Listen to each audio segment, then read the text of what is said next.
Olá pessoal, eu estou mais uma vez falando com vocês diretamente do canal Frater Autismo e Altruísmo. Tudo bem com vocês? Eu espero que esteja tudo ótimo com vocês. Aqui também está tudo ótimo. E dando continuidade aos temas da comunidade do canal Frater, eu venho trazer hoje um tema muito importante, que é a diferença entre ter autismo e ser autista. Bom, pessoal, eu acho esse tema um tema de extrema relevância porque a gente consegue desmistificar algumas coisas comportamentais do autista, do porquê que alguns autistas conseguem falar, outros não, porquê que alguns autistas conseguem determinadas façanhas na sociedade, porquê que eles conseguem trabalhar, outros não. E entendendo esse assunto, vocês vão conseguir compreender isso e, assim, entender um pouco melhor esse universo autista do que achar que é tudo parte de um mesmo bolo, é tudo parte de uma mesma significação e que todo autista é igual, né? Bom, assim como nenhuma pessoa é igual a uma outra, né? A não ser os gêmeos, né? Univitelinos, né? Que são assim praticamente idênticos, mas comportamentalmente falando, né? Na maneira, no aspecto comportamental, no aspecto de pensamento, pensam mesmo assim de forma diferente. Então, assim, como a gente sabe que existe a diversidade, no autismo não é diferente. E a gente vai abordar um aspecto aqui muito interessante, que é o aspecto dos acidentes, né? Para a gente ter uma noção entre o ente e a essência, uma noção acidental de ser, né? Ah, Antigamente os pensadores eles se preocupavam muito, né, em definir o que é um ser e o que não é. Tanto é que muitas obras literárias, como a obra, por exemplo, de William Shakespeare, veio trazendo isso como uma polêmica milenar ou como uma questão milenar mesmo do ser humano, que é ser ou não ser, eis a questão, né? E Sócrates já dizia muito isso, né? Ele dizia assim: eu só sei que nada sei, porque ele estava preocupado com o ser das coisas, né? Com aquilo que as coisas significavam propriamente dito, né? Dependendo de como as coisas significavam, né? A gente compreendia, né? Dentro da filosofia dele, da lógica dele, a gente compreendia que nós não sabíamos praticamente nada, porque aquilo que uma coisa está inerente à natureza dela. Então, só resta a nós fazer uma proposição e uma designação sobre elas. Então, ele acabou comprovando que o principal conhecimento você partia, o conhecimento partia, né, de um princípio, você começava a conhecer de verdade as coisas quando você entendia isso, quando você entendia que você não sabia verdadeiramente de nada, né? E tem muitas pessoas que acham que isso é um paradoxo, mas para mim, né, ele estava sendo muito claro naquilo que ele estava falando, né? É logicamente que alguns cientistas vão entender que por ele estar preocupado com coisas essenciais, né? E coisas não palpáveis empiricamente, então alguns cientistas vão entender que isso é um paradoxo também, né? Isso é uma coisa paradoxal. Por quê? Porque como não há como se comprovar a essência, né, do que ele estava dizendo, é, e o ser essencial das coisas propriamente dito, para a ciência, para se ter uma ideia, uma coisa não designada e uma coisa não compreendida pode ser interpretada tanto quanto uma coisa que não existe. Como o próprio Albert Einstein disse, né? A velocidade com que as galáxias se distanciam de nós, se elas atingirem uma velocidade inalcançável, para nós vamos ter como se elas não existissem, né? Mas não dá para a gente não considerar que elas não existem, que elas não existam, porque isso seria descontrariar, aliás, contrariar a lógica, né? E o filósofo ele não contraria a lógica, né? ele se vale da lógica. Bom, pessoal, então vamos lá. O entendimento sobre ser é um entendimento pleno, é aquilo que você é de fato, né? Então tem algumas características acidentais que não comprometem o ser, né? Porque você continua sendo. Por exemplo, a minha personalidade, ela não vai ser comprometida é, invasivamente na sociedade pelo simples fato de eu ter machucado meu dedo. Então, o fato de eu ter machucado meu dedo diferenciará de outro ser vivo que não machucou, porém, as nossas diferenças não impactam no objetivo comum que eu estou buscando na sociedade, que é, por exemplo, eu quero ter um emprego e ser bem-sucedido no emprego.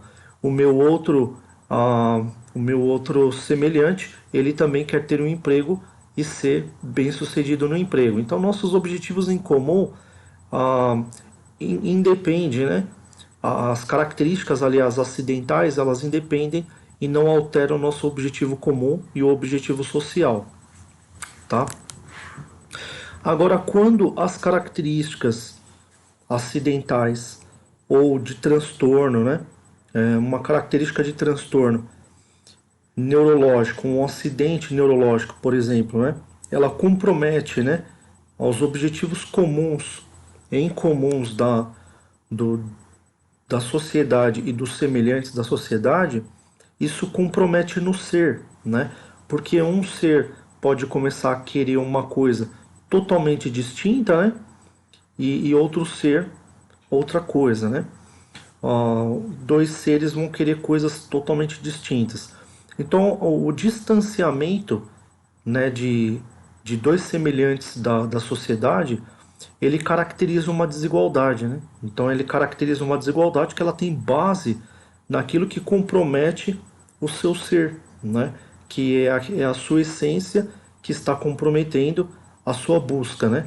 Então, o autista, ele tem uma essência em que ele busca coisas diferentes, né? De uma pessoa que não é autista. Então, existe um distanciamento aí social, né? Existe um distanciamento de buscas e de coisas que eles acham importantes para si. A partir desse momento, a gente começa a perceber alguma coisa que compromete no ser. Não necessariamente essa coisa compromete no ser e essa pessoa deixa de ser um ser. Não, ela não deixa de ser um ser coerente, ela não deixa de ser um ser que raciocina, ela não deixa de ser um ser que quer algo e que quer chegar a um objetivo. Apenas ela se distancia das coisas que são semelhantes, né? Das coisas que são parecidas e dos desejos comuns. Como, por exemplo, o autista às vezes ele não vai desejar o mesmo brinquedo de um não autista, ou não vai se importar com coisas que o não autista está se importando, tá? Então são características que distanciam e distinguem do ser. Então nós temos aí uma diferenciação entre ser, né, que o autista ele tem um transtorno, ele pode ter um transtorno que compromete o ser, né, e ele pode ter um transtorno que não compromete o ser. Não sei se vocês já perceberam, né? Eu vou dar um exemplo aqui para vocês de um dos nomes agora midiáticos, né, que está fazendo bastante apresentações, que é um garotinho de 9 anos, que ele se chama Ian Galo Lescano, né? Então ele está fazendo bastante apresentações na mídia explicando o que é o autismo, né? E é interessante a gente trazer esse caso, por quê? Porque esse autista de 9 anos, ele tem autismo, né? Ele tem as características do autismo. Só que essas características do autismo não comprometem o seu ser. Ele entende, por exemplo, que ele precisa falar na mídia diante de um público. Então, uma pessoa que não tem autismo, ele tem essa concepção, por exemplo, de que ele tem que falar na mídia para um público e ele está apresentando para milhares de pessoas. A grande questão aí é quando essas características de entendimento elas divergem, como por exemplo um autista começar a falar sem saber que ele está falando para uma multidão ou sem saber que ele está falando para diversas pessoas. Então, algumas características de concepção divergirem das características de concepção da sociedade. Então, o Ian Lescano, né? Deixa eu verificar aqui o nome dele para vocês, que é um nome um pouquinho difícil. O Ian Gallo Lescano, ele é um autista que ele tem as características do autismo, mas o seu ser não é autista.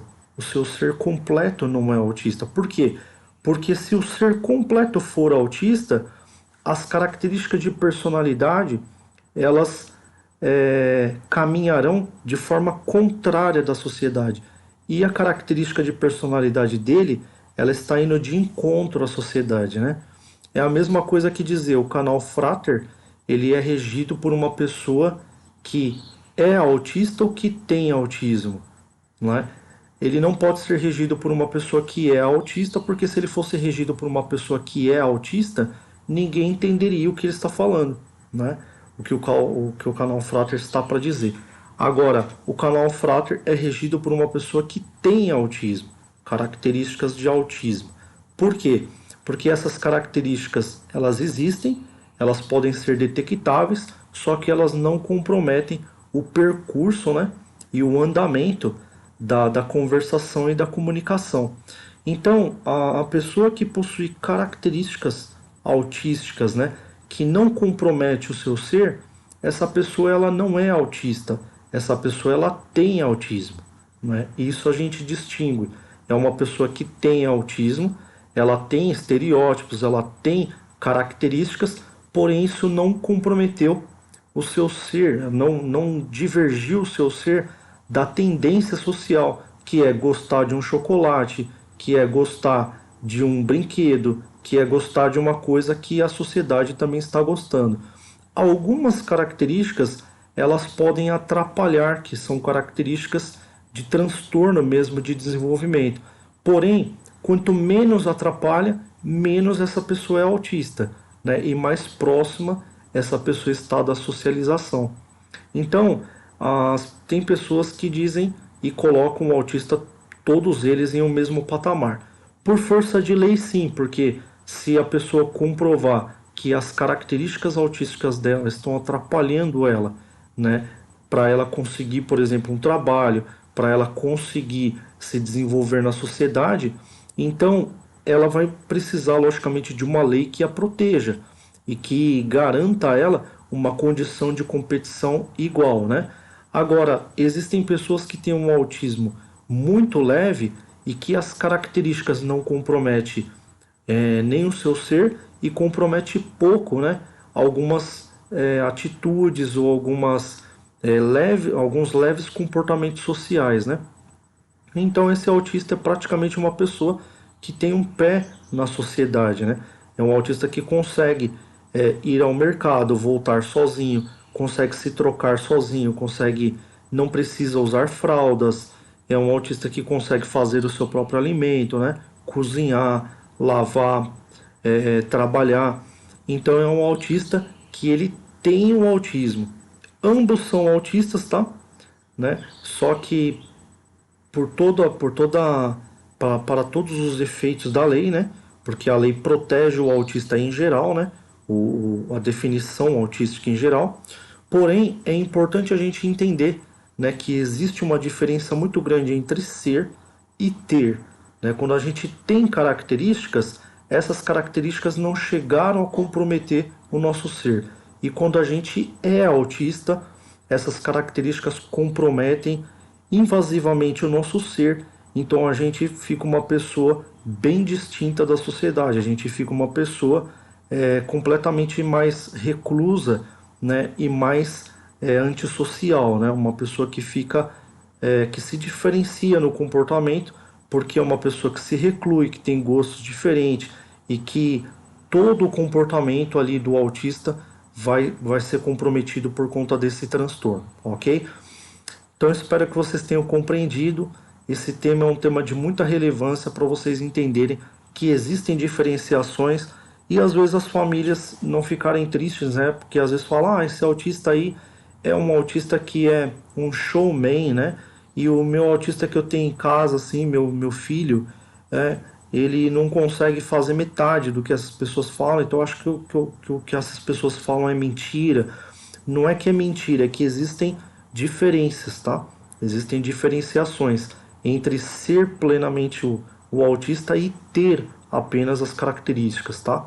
Que são características que acabam sendo transmitidas no comportamento por conta do autismo ali ser leve, tá? De impactar pouco e dar influenciar pouco transtorno nesse desenvolvimento, ok? Espero que vocês tenham gostado, pessoal, e aguardo vocês então na próxima gravação, ok?